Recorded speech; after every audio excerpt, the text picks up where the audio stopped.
From Pacifica, this is Democracy Now! We're on the road in Boston, Massachusetts.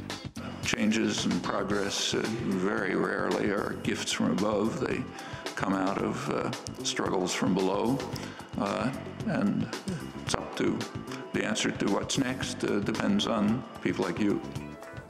Today, the MIT professor and author Noam Chomsky joins us to talk about the global financial crisis and the G20, the NATO summit, the war in Afghanistan, Israel and Palestine, and much more.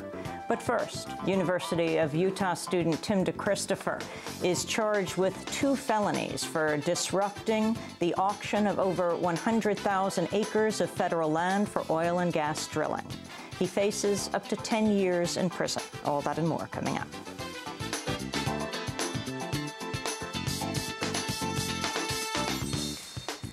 Welcome to Democracy Now!, democracynow.org, the War and Peace Report. I'm Amy Goodman. The G20 summit ended in London Thursday with a pledge to overhaul financial regulation and spend more than $1 trillion in loans to struggling economies. In a 9-page declaration, G20 leaders outlined a series of voluntary steps, including regulating hedge funds, cracking down on tax havens, and increasing international lending. Funding for the International Monetary Fund was quadrupled with a $1 trillion commitment. Despite touting the financial pledges as aid for developing economies, the new money could actually be funneled back into the donor economies. The Washington Post reports a $250 billion G20 line of credit to increase liquidity will mostly go to the United States, Europe, and Japan. The U.S. alone could draw upon as much as $42.5 billion. In France, clashes erupted at a protest Thursday ahead of today's opening of NATO's 60th anniversary summit.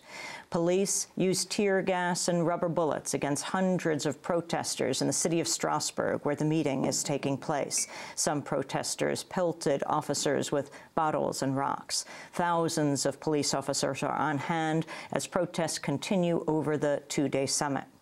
Ahead of the meeting, a group of aid organizations has issued an appeal to NATO leaders, warning that an increased military occupation of Afghanistan will lead to a rise in civilian deaths.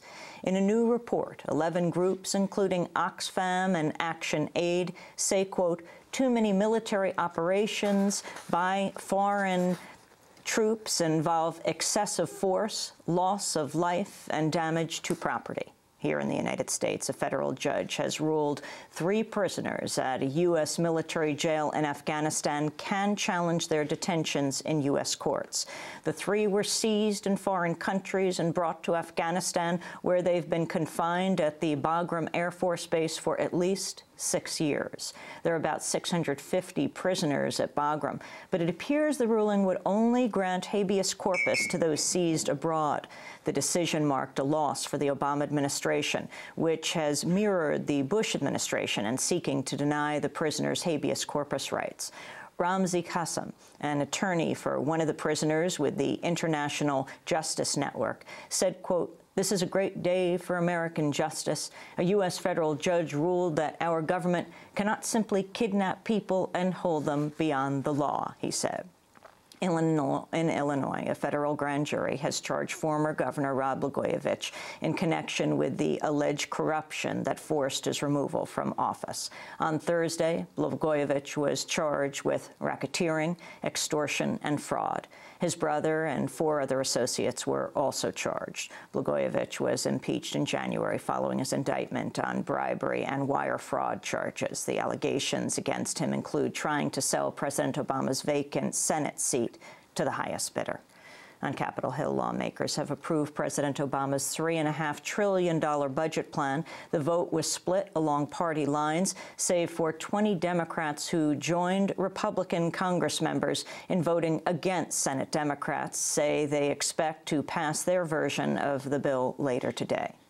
The House, meanwhile, has voted to grant regulators new authority to oversee the tobacco industry.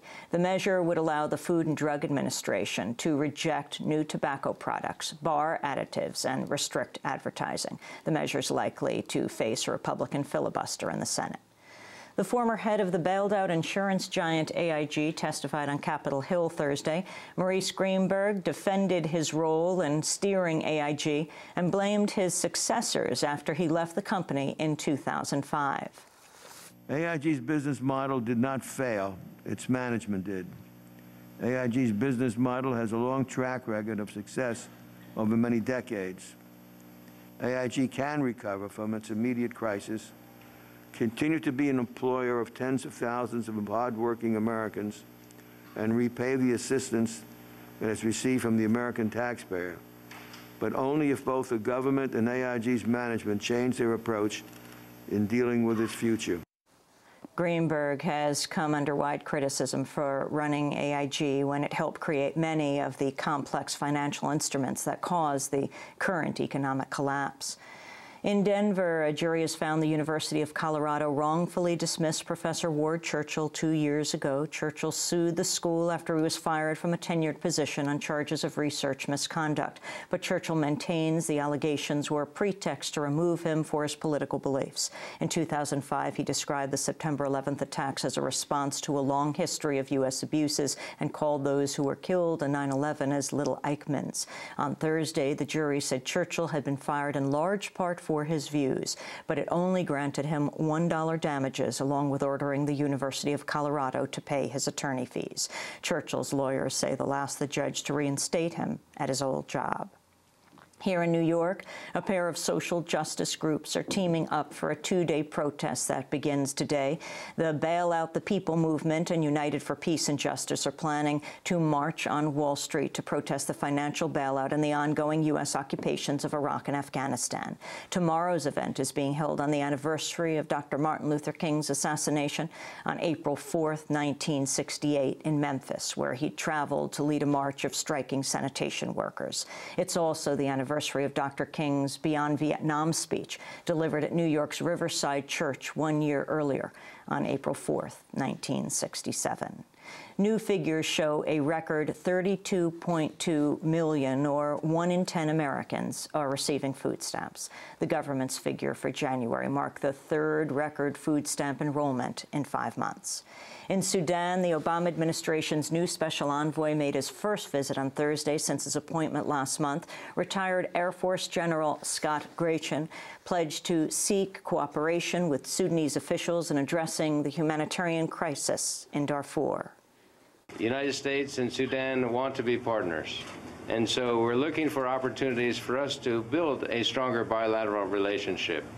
And I come here with my hands open, and it will be up to the Sudanese government to determine how they want to continue with that relationship. Hopefully it will be with a hands of friendship, hands of cooperation. And in East Timor, investigators are believed to have found the first bodies of protesters gunned down by U.S.-backed Indonesian forces in the Dili Massacre of 1991. It was November 12, 1991, that Indonesian troops opened fire on a crowd of several thousand unarmed Timorese civilians gathered at the Santa Cruz Cemetery. At least 271 people were killed, but no bodies were found. The Victorian Institute of Forensic Medicine says it's dug up 16 bodies from unmarked graves at Hera, near Dili.